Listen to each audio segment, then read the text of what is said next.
This is the Late Round Podcast with your host, JJ Zacharisa.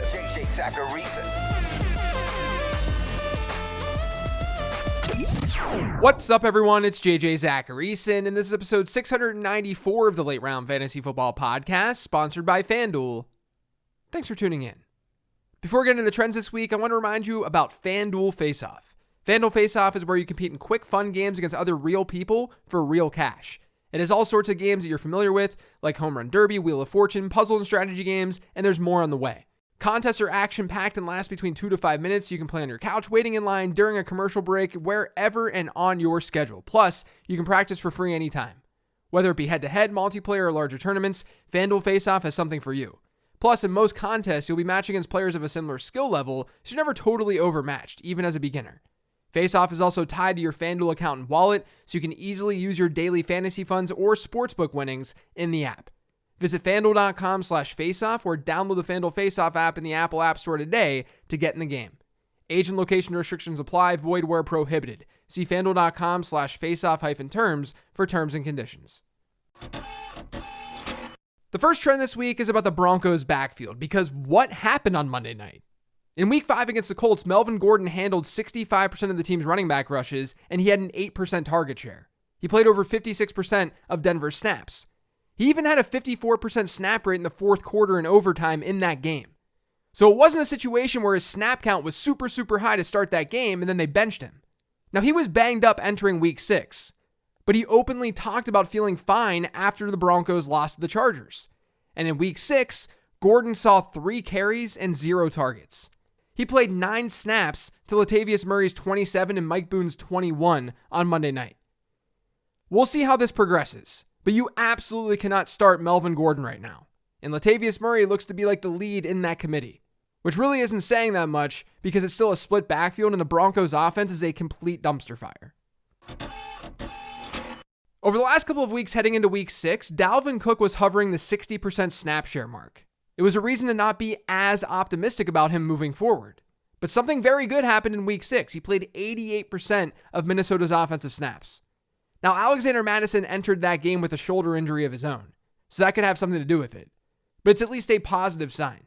I moved Dalvin up a spot in my rest of season rankings this week as a result of that snap share. And you can get those rankings over on the Late Round Fantasy Football Patreon, by the way. Just head to lateround.com.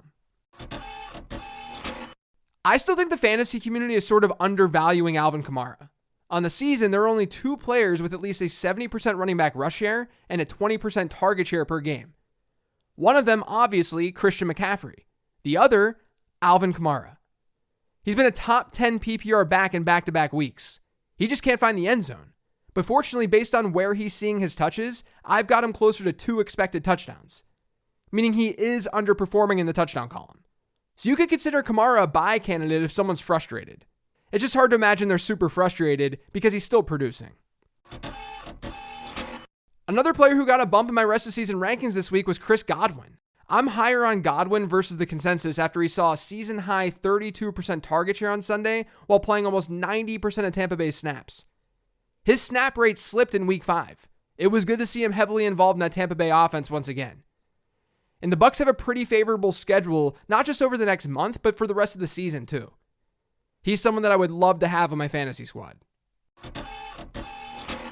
The Seahawks have been horrible against tight ends this year. Yes, TJ Hawkinson's huge blowout game against them, that's driving some of this.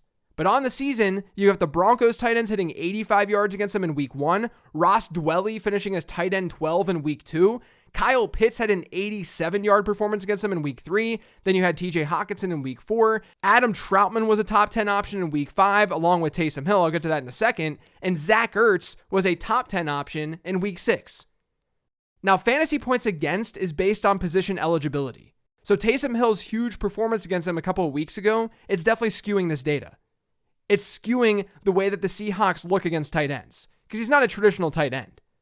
The Seahawks are allowing 11.6 PPR points to be scored on them over expectation each week. In other words, a team tight end group comes in, they face the Seahawks, and thus far, those team tight ends have scored almost 12 more PPR points than they typically score in a game. And you might be wondering, well, what happens if you take away that Taysom Hill game? I think that's very, very valid. Let's just give him a 0 that week. When you do that, the number obviously changes. but it's still 7. These tight ends are still outperforming by 7 PPR points per game. That is still by far the worst in football. So target tight ends against the Seattle defense. Seattle to tight ends is like Vegas to quarterbacks. The Raiders are first in adjusted points allowed to opposing quarterbacks this year. Quarterbacks against the Raiders, they've scored 7.6 points above their average. Clearly they didn't play last week, but man, Justin Herbert, QB5 against them. Kyler Murray, QB8. Ryan Tannehill, QB8. Russell Wilson, QB3. Patrick Mahomes, QB2. Next up, Davis Mills. So speaking of quarterbacks, each week on Twitter, I publish a chart that shows how often a quarterback is throwing it 15 or more air yards, and then the completion percentage that he's had on those throws. I started around week 3 or 4 when Tua was leading the league in completion rate on those deep passes. And then the leader became Geno Smith. Now the leader is Bailey Zappi. Yes, Bailey Zappi is leading the league in completion percentage on 15 plus air yard throws.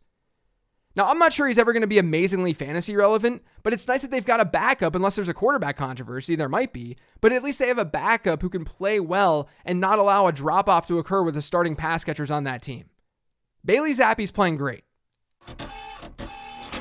Caleb Huntley was sort of a borderline 15 transactions guy this week.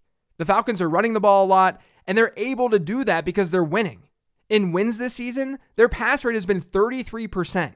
That's extremely low. In losses, it's 47%.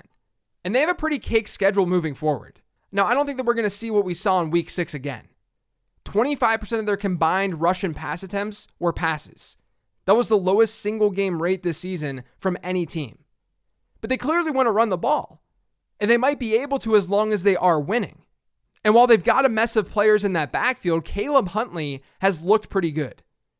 And on the season, he's tied for second among 30-plus attempt running backs in success rate, or the percentage of positive expected points runs made by a back. He's just a stash right now in case he just might be good. I wouldn't expect much, but he's playing really, really well. Daniel Bellinger led the Giants in routes run this past week, and he ran a route on 84% of the team's dropbacks. That's by far a season high. And he's been trending up the last couple of weeks. His previous season high came in week 5 at 61%. So he's definitely someone to consider adding if you're dealing with tight end issues, which most people are. The last trend this week is about how teams score touchdowns. So a lot of you know I like to look at pass to rush touchdown ratio, whether they're scoring touchdowns through the air or on the ground, because those numbers tend to regress. Someone on the Late Round Fantasy Football Discord was talking about this over the weekend. And they were right to point out that teams who are more pass heavy, they skew towards having a higher passing touchdown ratio. And then the opposite is true too. Like a team throwing the ball 90% of the time, they won't be expected to score touchdowns the same way as a team running it 90% of the time. So over the weekend, I did some basic linear regression work and created a very basic expected passing touchdown rate metric. It shows how we would expect a team to score their touchdowns based on their overall pass rate. So for example, a team like Philly has seen about 32% of their touchdowns come via the pass this season. That's extremely low. It's the lowest in the league, actually. They've rushed for their touchdowns much more frequently. But they're a pretty run-heavy team overall, so it being lower is to be expected, just not this low. In truth, based on this metric, the team that skewed too far in the rushing touchdown direction this season has actually been the Jets. New York has seen about 47% of their touchdowns come through the air this year. Their pass rate tells us that number should be closer to 69% because they started the season with such a pass-heavy offense. The Eagles are actually third behind the Browns, too. And on the other end, the team who should have more rushing touchdowns versus their passing touchdowns is Baltimore. That's because almost 77% of their touchdowns have come through the air. Their pass rate tells us that that number should be closer to 62%. It's at least something to give those numbers a little bit more context. And if that interests you, it's now part of the data dump that I post each week on the Late Round Fantasy Football Patreon. That's going to do it for today's show, though. Thanks to all of you for listening. If you've yet to subscribe to the Late Round Fantasy Football Podcast, make sure you are by searching for it pretty much anywhere podcasts can be found. And don't forget to follow me on Twitter at LateRoundQB. Remember to check out LateRound.com. I will talk to you tomorrow with the Weekly Sleeper Show.